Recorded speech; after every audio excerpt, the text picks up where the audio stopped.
దానికి కారణం అంటే ఈ రోజున నా మనస్సుని ఆవిష్కరింపజేస్తున్నాను. దేశానికి చాలా బలమైన నాయకుడు కావాలి.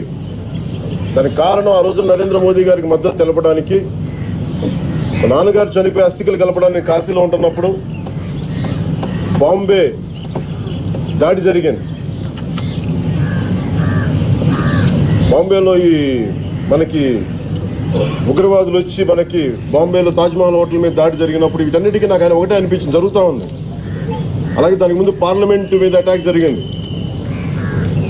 భారతదేశం ఇంత బలహీనంగా ఉంది, దీనికి బలమైన నాయకుడు కావాలి అనుకున్న ఆ రోజు నాకు అనిపించింది. ఎవరైనా వస్తే బాగుండే, ఖచ్చితంగా మద్దతు తెలపాలని ఆ రోజు అనుకున్నాను. అదేవిధంగా 2014లో ఆ రోజు అనుకుంటే 2011-12-9లో అది నరేంద్ర మోదీ గారు వచ్చినప్పుడు నాకు ఆయన సంపూర్ణంగా మద్దతు తెలిపినప్పుడు ఆ రోజున నన్ను అందరూ తిట్టారు.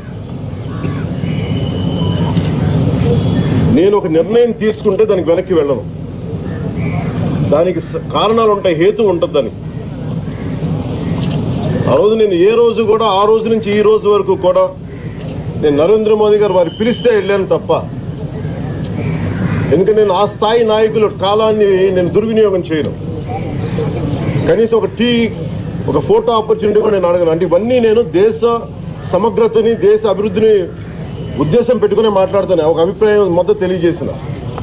అలాగే 2014లో భారతీయ జనతా పార్టీ తెలుగుదేశంకి మద్దతు ఇవ్వడానికి కూడా చాలా ముఖ్య కారణం, విడిపోయిన ఆంధ్రప్రదేశ్కి చాలా అనుభవం ఉన్న నాయకుడు కావాలి దీనికి. ఎందుకంటే 2020 విజన్ అని చెప్పినప్పుడు దానికి కారణం కూడా, హేతు కూడా చెప్తాను మీకు. 2020 విజన్ అనుకున్నప్పుడు చాలా మందికి అర్థం కాలేదు 90s.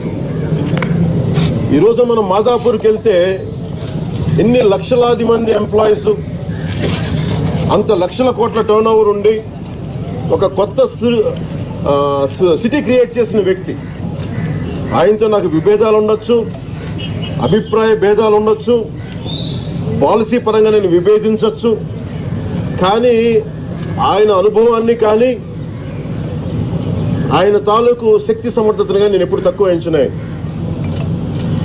అలాగే నేను విభేదించింది కూడా ఆ రోజున స్పెషల్ కేటగిరీ స్టేటస్ కోసం మీరు స్పెషల్ ప్యాకేజ్ తీసుకోకుండా ఉండాల్సి, ఇవి పాలసీ పరమైన విభేదాలు, ఇవి చాలా పాలసీ పరమైన విభేదాలు.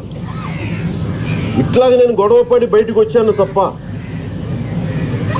నేను అది ఏంటంటే మరి ఈ నిర్ణయం తీసుకుంటే మనం ఆలోచనతో నేను విభేదించాను తప్ప ఆయన వ్యక్తిగతంగా ఆయన ఇంటిగ్రిటీని కానీ నేను ఎప్పుడు క్వశ్చన్ చేయలే. ఈ రోజున కూర్చొని దాదాపు ఒక 317 కోట్లు ఒక స్కామ్ అని చెప్పి, ఇప్పుడు ఉదాహరణకి ఒక బ్యాంక్ చైర్మన్ కి ఎవరో చేసిన తప్పుకి బ్యాంక్ చైర్మన్ కి అంటగడతామా? అలాగే దేని మీద కూడా చీఫ్ మినిస్టర్ అనే వ్యక్తి సంతకాలు చేయరు, వీళ్ళకి ఇవ్వండి అని చెప్పరు.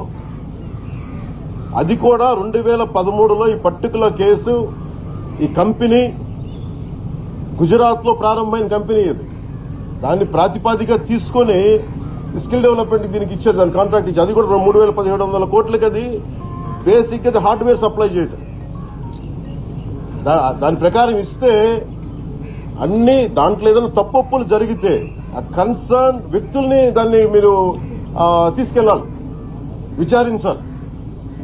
మరి ఇలాగైతే మరి నాకు ఒకటే అనిపించింది, సైబరాబాద్ లాంటి ఒక సంపూర్ణమైన సిటీని, ఇంత లక్షలాది కోట్ల టర్న్ ఓవర్ ఉండగలిగే సిటీని నిర్మించిన వ్యక్తికి ఒక 317 కోట్లు ఒక స్కామ్ పెట్టి ఆయన మీద అభియోగం మోపి ఈ రోజు ఇలా జైల్లో కూర్చోబెట్టడం చాలా చాలా బాధాకరం. నేను మన సభలో కూడా చెప్పాను, మన మంగళగిరిలో ఆయనకి జరిగిందని చెప్పి అందరూ కూర్చోబెట్టి సంకలు గుద్దుకోవడం చెప్పాను. సమస్య ఏమవుద్దంటే, ఇది అన్యాయంగా కేసు మోపబడితే ఇది నిజంగా ఈడీ కదా హైయెస్ట్ అథారిటీ కంట్రీలో, ఏదైనా చేయాలంటే మరి ఈడీ కదా ఆయన విచారించాలి. మరి అలాంటప్పుడు కూర్చోబెట్టి స్టేట్ గవర్నమెంట్ ఈ విధంగా చేయడం ఎంతవరకు సబబు? ఇది డైరెక్ట్ గా అసలు ఇవన్నీ మోపిన వ్యక్తి ఒక హార్డ్ కోర్ క్రిమినల్ కేసులు ఎదుర్కొంటున్న వ్యక్తి, అన్ని కూర్చోబెట్టి ఆర్థిక నేరాలను చేసిన వ్యక్తి,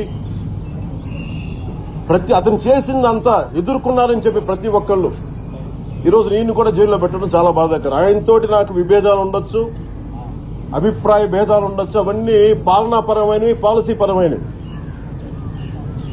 ఇది చాలా చాలా రాష్ట్రానికి మంచిది కాదు. పోనీ ఈ అభియోగాలు మోపిన వ్యక్తి ఏమన్నా మహానుభావుడా? ఇతనేమన్నా లాల్ బహదూర్ శాస్త్రిగా? ఇతనేమన్నా వాజ్పేయి గారా? ఆర్థిక నేరాల నుంచి జైల్లో ఉన్న వ్యక్తి, ఈ రోజుకి ఈడీ కేసులు ఉన్నాయి. దేశం బయటికి వెళ్లాలంటే కోర్టు పర్మిషన్ తీసుకొని బయటికి వెళ్ళాలి. వీటన్నిటికీ మించి ఎక్కడక్కడ వెరీ అన్కాన్స్టిట్యూషనల్ వ్యక్తి ఇతను. అన్ని రాజ్యాంగపరమైన ఉల్లంఘనలు ఇతను చేసేవన్నీ. పవర్ పర్చేజ్ అగ్రిమెంట్స్ దగ్గర నుంచి అన్ని రాజ్యాంగ ఉల్లంఘన, స్టేట్ డైరెక్టివ్ ప్రిన్సిపల్స్ ని ఏ మాత్రం ఖాతరు చేయని వ్యక్తి.